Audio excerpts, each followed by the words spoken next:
Hi guys, welcome to my YouTube channel. Once again, my name is Lara Kudaisi Don Momo, also known as Dear Coach Lara. So today I want to talk about 7 things I learned in my marriage after being married twice. A little backstory if you're just joining my channel. I used to be married, um, uh, that ended years ago, and now I just got married again last year. So we just marked our 1-year wedding anniversary, and I came up with some things that I learned. By the way, I am a cognitive behavioral therapist and a family life coach. So I'm not just speaking based on my own experience. I'm also speaking, based on my knowledge and skills. So, what are those things that I've learned? Number 1 is victory starts from choosing. Victory starts from your choice. Yes. Like, if you can get to choose a good person, 50% of the problem is solved. And people will say, oh, how do you know a good person? You will know a good person by your values. You guys share the same values. You guys, have the same, which is, please listen to this, have the same morals, ethics, and things like that. A lot of people think, oh, I don't like social life, I don't like partying, but my husband likes partying. It's not a big deal. That can be a big deal for some people. It can actually cause problems in the relationship and marriage. So one of the things I see or saw when I was choosing my husband was our shared belief system. We have a shared belief system, you understand, as regards religion, faith, and not just even on the surface level. We both have a deep connection with God.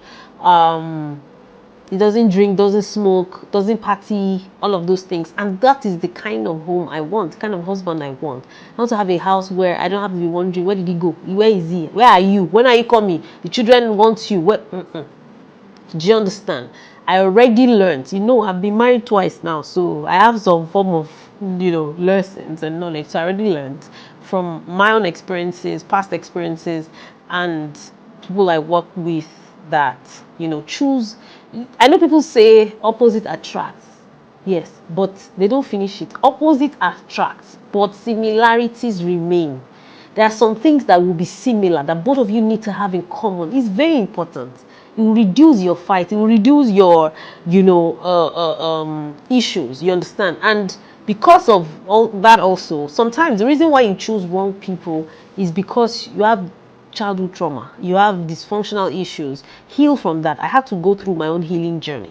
You understand? So, which was why the person I chose, was already good in a way. Do you understand? For me, of course, we have our issues. So, do you understand? But 50% of the problem is solved when you choose the right person.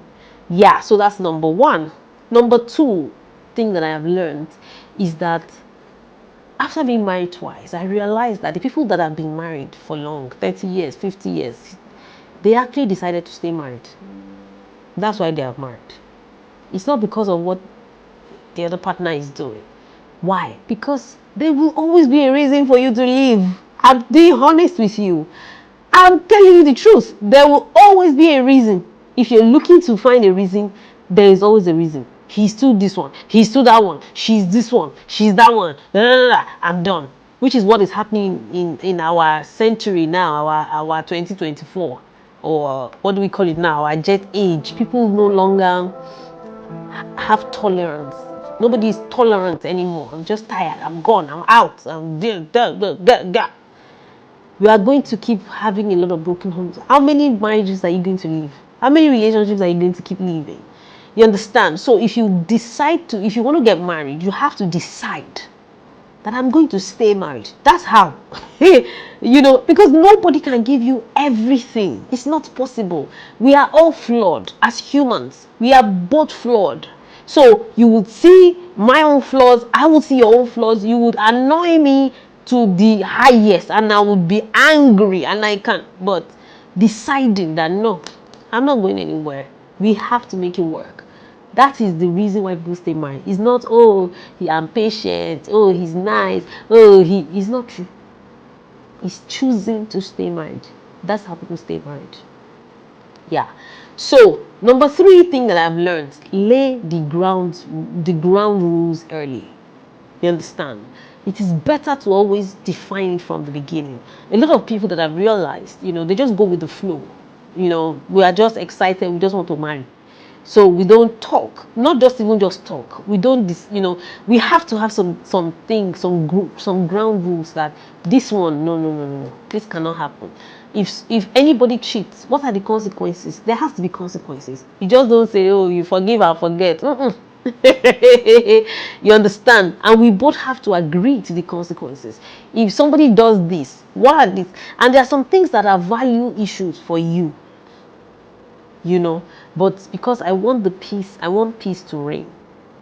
I don't want, which is why a lot of women are in marriages and they are very resentful, because they didn't put their foot ground on time. You understand? So this person had worked all over them for 20 years, 30 years, and now they are bitter.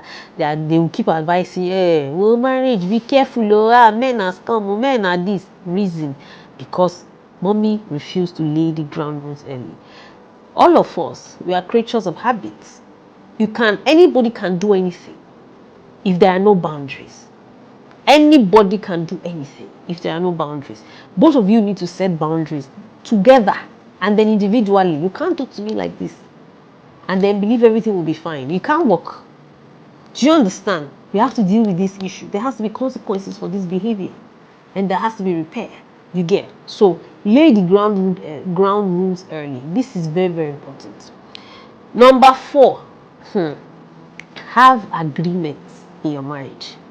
Don't just allow, she is a man of his own. She's a woman of her own. So you do what you want, I do what I want. That's a recipe for disaster. I see it happen a lot. We are a modern marriage. We are a modern couple. It doesn't mean you don't have to do things together. These are own interests. That's my own interest. These are all this, that. The more you are you don't know, the more you are doing things differently. I'm not saying you shouldn't have your own different interests, different jobs, or different, you understand? But make sure you do things together. A lot. You understand? And agree on things together. How much do we pay for this thing? How much do we, don't just say, I just pay it if I have the money. No, he just does it if he, no. Decide together. It helps. Togetherness is something that I see that, it's no longer happening in marriages. People just marry now for convenience. He does his own, I do. In fact, I have heard now that some people are married, they don't live together. And they are married. They see each other once a month, once a week, once in 2 weeks. All this modern behavior will not help you. You will drift apart. You will start, before you know it, you start falling in love with somebody else because the person is giving you more attention. He too will start doing things, but you don't want to stress. I beg, let him day in day. Let me day my day. That's not how to be married, though. That is how we are having a lot of divorces in this century. I mean to have been divorced before. I'm telling you now. Listen to this one. Number 5, have sex regularly. Oh God, I know that single people think that, oh my, I always see comments on blogs when it's raining, when the weather, oh God, weather for 2 married people are enjoying. I'm telling you, I kid you not, guys.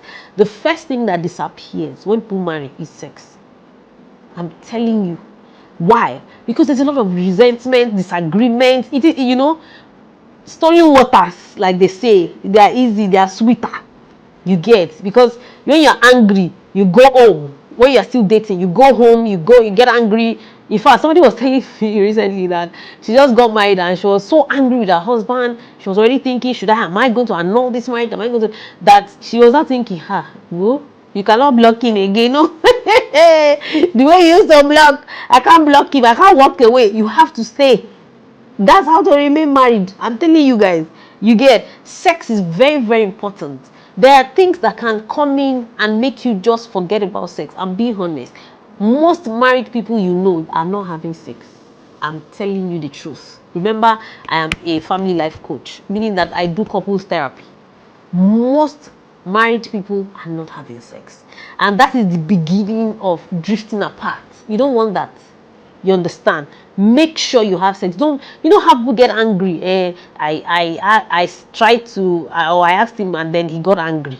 So because of that, I'm not going to ask him for sex again. I'm not going to have her. I'm not going to ask her. You are joking with your mind, Joe. And you are joking with your mind.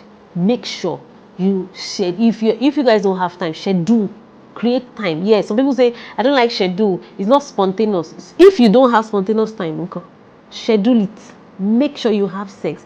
I know everybody has their own appetite and what suits them, libido and stuff, but make sure you have sex at least, guys, once a week. At least. That's minimum. We are so busy, we are not available. Once a week, please. Yeah. Another the sixth thing I have learned is that accountability is key. Be accountable to each other.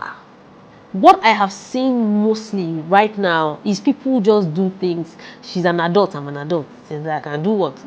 It's not. Kuni walk. Eh?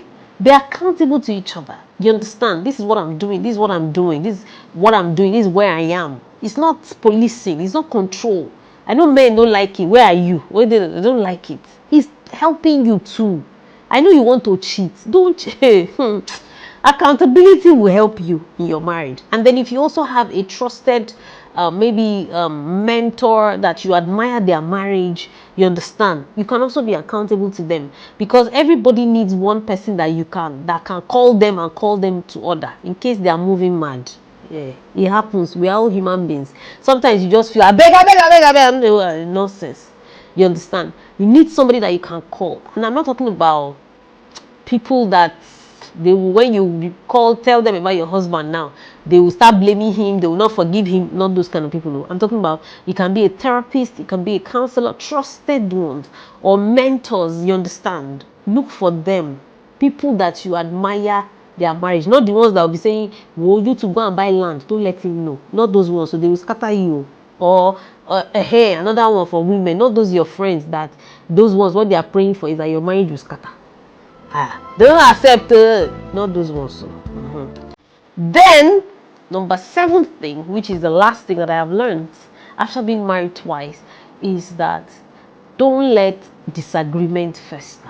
You see this one? You see, some people have the anointing for malice. I'm not going to talk to him.